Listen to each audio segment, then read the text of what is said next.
హిందూ ధార్మిక ఉత్సవ సమితి ఆధ్వర్యంలో భవ్యంగా నిర్వహించబడనున్న గీత శోభాయాత్ర, సామూహిక గీతా పారాయణం కార్యక్రమాలకు సంబంధించిన ఏర్పాట్లు పూర్తయినట్టు నిర్వాహకులు తెలిపారు.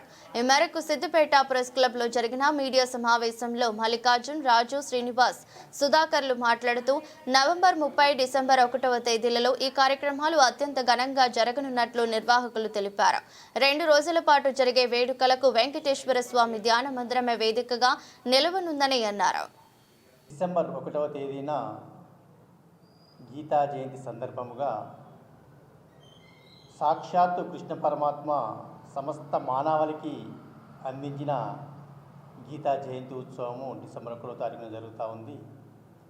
ఆ రోజు శ్రీ వెంకటేశ్వర ధ్యాన మందిరంలో సంపూర్ణ సామూహిక గీతా పారాయణం జరుగుతుంది. అలాగే ముందు రోజు ఆదివారం రోజున 30 ఆదివారం రోజున మధ్యాహ్నం 3 గంటలకు గీతా శోభయాత్ర జరుగుతూ ఉంది.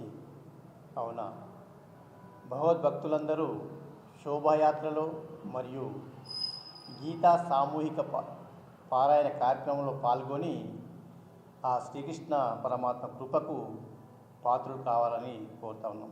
ప్రపంచ మానవాళికి అవసరమైనటువంటిది, అద్భుతమైనటువంటిది, పవిత్రమైన ఏకైక గ్రంథం ఉన్నదంటే అది ఒకటి కేవలం భగవద్గీత మాత్రమే.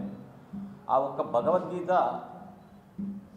ఏ పుస్తకాల కానీ ఏ గ్రంథాల కానీ లేనటువంటి ఒక పుట్టినరోజు జరుపుకుంటున్నాం. భగవద్గీతకు మాత్రమే పుట్టినరోజు ఉంది.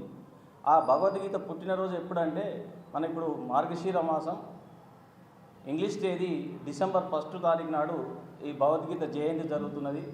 ఈ భగవద్గీత జయంతి పురస్కరించుకొని ప్రప్రథమంగా మన సిద్దిపేట పట్టణంలో ఒకరోజు ముందు అంటే నవంబర్ 30 తారీఖు ఆదివారం రోజున గీతా శోభయాత్ర, ఒక గ్రంథానికి శోభయాత్ర చేయడం అనేది కేవలం ఆ దేవుని సంకల్పం చేత సిద్దిపేటలో మొట్టమొదటిసారి హిందూ ధార్మిక ఉత్సవ సమితి ఆధ్వర్యంలో జరుగుతున్నది.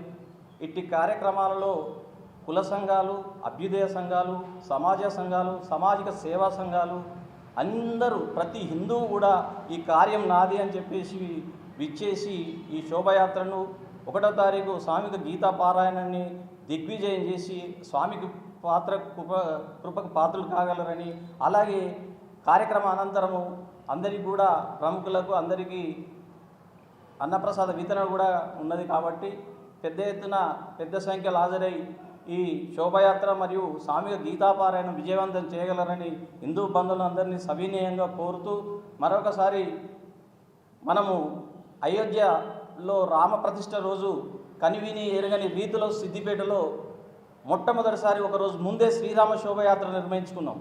అది అందరికీ తెలిసిన విషయమే.